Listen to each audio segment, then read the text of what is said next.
Há esperança de mudar o Sistema Único de Saúde, que está mergulhado numa crise sem precedentes. Esse foi o tema da audiência pública realizada em Recife. O debate foi promovido pela vereadora Vera Lopes. Confira na íntegra as denúncias apresentadas pelo secretário de Comunicação da FENAM, Jorge Darzi. Bom, eu queria inicialmente cumprimentar a todos,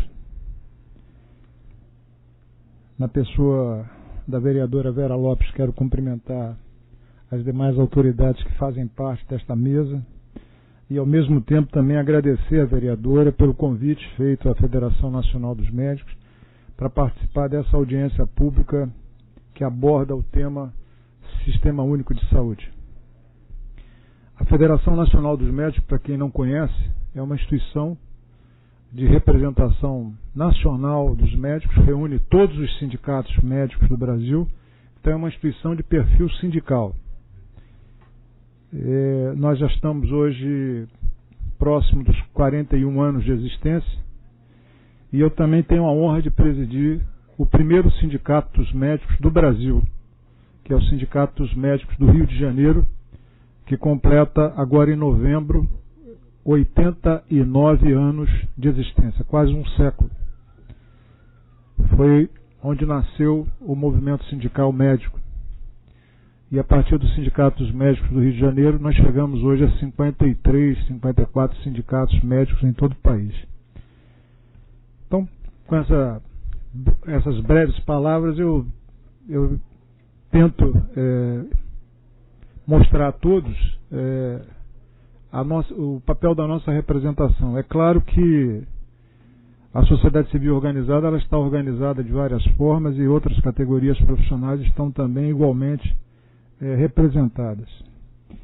Felicito a vereadora pela iniciativa dessa audiência pública, porque esse é um momento bastante adequado para se discutir o Sistema Único de Saúde, porque o Brasil está hoje voltado para a realização da 15ª Conferência Nacional de Saúde, e o Estado de Pernambuco está realizando exatamente hoje a sua Conferência Estadual de Saúde. Se não me engano, a 8ª, né? 8ª Conferência. Semana passada eu participei da 7ª Conferência do Estado do Rio de Janeiro. Éramos quase 2.000 delegados de todos os municípios do Estado do Rio de Janeiro. E essas conferências são momentos de grande importância, porque ali estão reunidos delegados dos mais diferentes setores da sociedade discutindo o Sistema Único de Saúde, né? Então nós acreditamos que a conferência de fato pode se constituir sim num importante instrumento, não só de debate, mas também um instrumento de busca de soluções para a crise da saúde. Qual é o grave problema das conferências do sistema? É que uma boa parte dessas decisões não são cumpridas pelo poder público, né?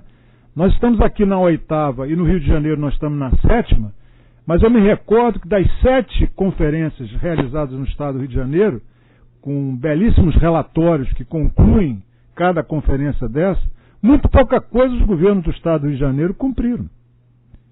E a mesma coisa no plano nacional. Nós estamos indo para a 15ª, mas estamos falando de uma saúde pública que está absolutamente degradada. Então já ocorreram 15, vai completar agora a 15ª, né? De um SUS que tem muito pouco tempo de existência, nós estamos falando de uma Constituição de 88, mas já era tempo de nós estarmos aqui experimentando situações novas que pudessem estabelecer uma perspectiva de tranquilidade para a população brasileira e, lamentavelmente, não é isso que nós estamos assistindo. Na Conferência do Estado do Rio de Janeiro, esteve lá o professor Gastão, e ele fez uma conferência inaugural da 7ª Conferência, e ele fez uma comparação que eu achei muito interessante, e quero compartilhar com vocês, em que ele comparou o Sistema Único de Saúde a um copo d'água, que está pela metade. E nós estamos diante do seguinte desafio, né? Se o copo está pela metade, nós temos a obrigação de preenchê-lo totalmente. Mas também tem gente da sociedade, ou das instâncias superiores, que querem esvaziar esse copo. Então nós estamos diante de um dilema entre completar o copo e aqueles que querem esvaziar o copo. Esse é o grande desafio, né? É a grande tensão que nós temos vivido ao longo desses anos todos de existência do Sistema Único de Saúde. Eu espero que a gente vença, eu espero que a gente consiga completar o copo e esse copo possa atender, copo cheio, possa atender aos interesses da nossa sociedade. Mas, vereadora, falar em 10 minutos sobre a crise é muito difícil, viu? Eu vou tentar aqui, o mais rápido possível. Eu sei que a senhora vai me conceder 2 horas, mas eu não vou usar aqui as 2 horas, porque senão os outros companheiros da mesa vão me apedrejar aqui. Ou então vão me ovacionar com ovos. Mas, de qualquer maneira, eu quero aqui contribuir de alguma maneira, né, para que esse debate possa ser produtivo. E eu tenho certeza que será, porque nesta mesa aqui estão pessoas que têm as suas vidas voltadas para o sistema público de saúde. E eu tenho certeza que o resultado dessa audiência pública vai contribuir de maneira muito importante para que o Legislativo Municipal aqui de Pernambuco, e no caso do Recife, possa recolher as informações aqui apresentadas e ou transformá-las em lei ou pressionar o poder público, o governador, o prefeito, para que essa crise possa ser resolvida, né? Não vamos ter aqui a ilusão de achar que vamos apresentar propostas para resolver todos os males, mas, de qualquer maneira, pelo menos vamos contribuir de alguma maneira para que essa discussão da crise se dê de maneira efetiva. Eu acho que poderíamos aqui, vereadora, se a senhora concordar, tentar identificar alguns pontos que poderiam aqui serem classificados por nós como os pontos mais preocupantes hoje do sistema público de saúde, né? Eu tenho certeza que cada um aqui vai abordar um aspecto diferente, mas nós estamos falando de um sistema, como eu disse inicialmente, um dos mais avançados do mundo. Não é privilégio do Brasil ter um sistema com essa característica, existem outros países com características iguais, mas um sistema que, embora seja um belo sistema, ele tem uma situação paradoxal que nos preocupa muito, que é a distância entre aquilo que a lei ou que está escrito estabelece e o dia a dia, o funcionamento desse sistema. Nós temos aí uma diferença muito grande e isso tem nos preocupado sobremaneira, porque o direito à saúde garantido pela Constituição não tem sido cumprido por quem a Constituição também estabelece como obrigação, que é o poder público. E essa situação tem gerado ao longo dos anos uma situação de crise e que tem levado esse sistema a uma degradação progressiva. É claro que nós avançamos aqui ou ali em alguns aspectos importantes, atenção básica, a saúde da família, enfim, mas ainda estamos muito longe de viver a situação que nós gostaríamos de viver no que diz respeito à questão do sistema público de saúde. Eu começaria focalizando o problema do financiamento, que é um problema seríssimo, né?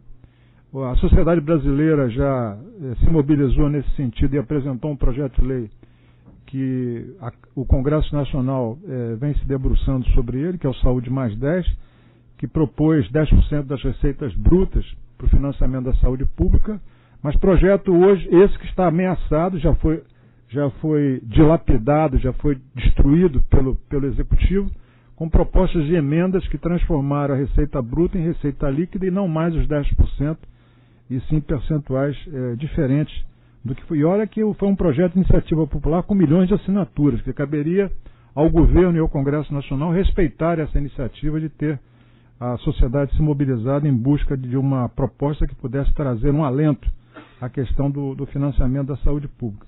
Então me parece que a questão do financiamento é um problema sério, seríssimo, né? Quando, inclusive, nós nos debruçamos na análise dessa questão, percebemos que o governo federal, na sua composição orçamentária, e hoje nós estamos às vésperas da discussão da Lei de Diretrizes Orçamentárias para 2016, a gente percebe que do orçamento da União, quem estuda orçamento sabe que quase metade desse orçamento é destinado aos serviços da dívida pública. Quer dizer, quando eu digo isso, eu estou dizendo que metade do orçamento é para pagar banqueiro. E a saúde pública e a educação recebem apenas percentuais em torno de 4% a 5%. Quer dizer, não é possível pensar na solução da crise, não é possível pensar na superação desse quadro desastroso, criminoso, que o Brasil vive hoje em termos de saúde pública, destinando apenas 4 a 5% do orçamento da União para esse sistema. Quer dizer, isso é impossível, é inimaginável nós pensarmos na solução dessa crise com valores desse quilate, dessa proporção, e ao mesmo tempo nós assistimos o lobby dos banqueiros terem um sucesso na hora da divisão do bolo, destinando quase 50% desses recursos. Me parece que esse é um problema central do debate. O outro é quando o próprio Congresso Nacional autoriza o Executivo a usar uma parte dos recursos da Seguridade Social para o presidente, que estiver de plantão, no caso da nossa presidente, usar para projetos que são eleitos pelo próprio governo, que são as chamadas desvinculações dos recursos da União, a DRU, né? Autorização dada pelo Congresso Nacional para que o presidente possa usar 20% desses recursos para o projeto que ele achar mais conveniente, sem submetê-lo ao interesse público. Só aí nós já temos uma perda substancial de recursos. E nós estamos falando de uma população numericamente expressiva. Nós estamos falando de uma população em que 25% são atendidos pelo sistema complementar, né, absorvendo quase 50% do orçamento que se destina à saúde pública, e a outra metade para atender 80% da população brasileira. Quer dizer, o que se gasta em saúde hoje, a metade é para atender 25% da população do sistema de saúde complementar, e a outra metade para atender 80% da população brasileira. Então, as contas não fecham, não casam, não conseguimos estabelecer uma compreensão lógica do que se apresenta hoje em termos do financiamento. Então, a coisa foi montada, estruturada para que ela não dê certo. Então, esse é um primeiro aspecto que eu gostaria de ressaltar aqui e estimular os demais participantes desta mesa a debaterem um tema. A outra coisa importante é que, embora o SUS esteja degradado, nós não estamos degradados. Nós ainda temos o compromisso, nós ainda alimentamos a esperança de mudar esse SUS, e eu acho que isso é muito importante. A outra coisa que merece destaque é no tocante ao funcionamento do próprio sistema. Quer dizer, tem havido hoje uma distorção gravíssima, né, nas políticas, principalmente de recurso humano, quando hoje a mão de obra estatutária do concurso público, hoje ela está sendo preterida, ela está sendo alijada do sistema, e hoje o poder público investe nesse monstro da terceirização, da privatização do sistema, que não tem trazido nenhum benefício, nenhuma grande vantagem à qualidade da assistência. Ao contrário, as iniciativas que quase todos os governadores e prefeitos têm adotado têm sido exatamente entregar o público ao privado. Isso já foi contestado, inclusive, no Supremo Tribunal Federal, né? Quando lá atrás o Brescia Pereira discutiu a reforma do Estado e elegeu o terceiro setor como uma alternativa de enfrentamento da crise da administração pública, ali já estava inserido o projeto que seria investido a posteriori, e tem sido, lamentavelmente, inclusive pelo governo do PT, tem sido até acelerado durante esses últimos governos, e chegamos a esse quadro hoje absurdo, em que o sistema tem funcionado com uma mão de obra altamente desprestigiada, altamente desrespeitada, mal remunerada, sem condições de trabalho, e aí não é possível pensar em milagres, né, com uma categoria profissional que esteja hoje sendo tratada desta forma. Nós entendemos que esse profissional precisa ter uma carreira do Sistema Único de Saúde, como a lei estabelece. Eu não estou aqui trazendo nenhuma novidade, eu não estou descobrindo a roda. A roda já foi descoberta, nós estamos apenas discutindo o que a lei já estabelece e que o poder público não cumpre, né?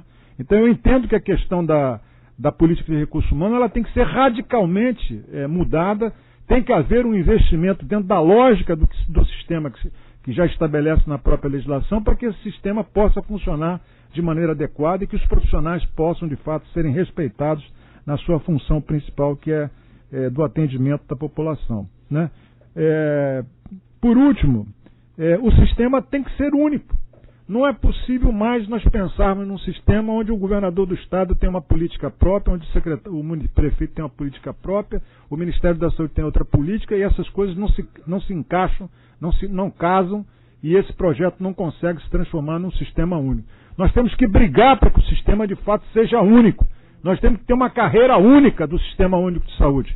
Nós não podemos mais conviver com profissionais de saúde ganhando R$500, R$600, enquanto outros profissionais de mão de obra terceirizada entrando por esse projeto de terceirização estejam recebendo 4, 5, 6 vezes o salário que se paga àquele que fez o concurso público, àquele que se preparou para poder disputar uma vaga democraticamente dentro do sistema público de saúde. Então, essa distorção do sistema ser considerado único, mas na prática não funcionar como sistema único, eu entendo que esse é um desafio que nós temos que enfrentar, e a 15ª conferência pode ser o nosso fórum ideal para essa questão, né?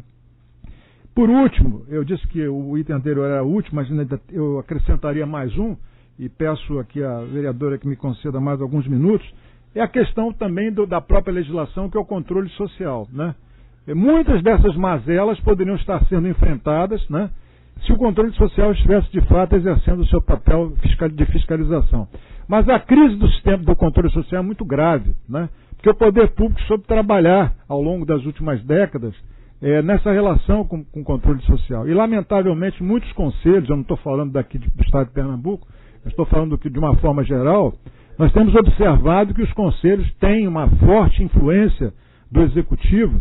E, lamentavelmente, muitos usuários que deveriam estar defendendo o SUS acabam compactuando com as mazelas do governo. Por quê? Porque recebem as benesses do executivo, contratando familiares, contratando fulano, beltrano.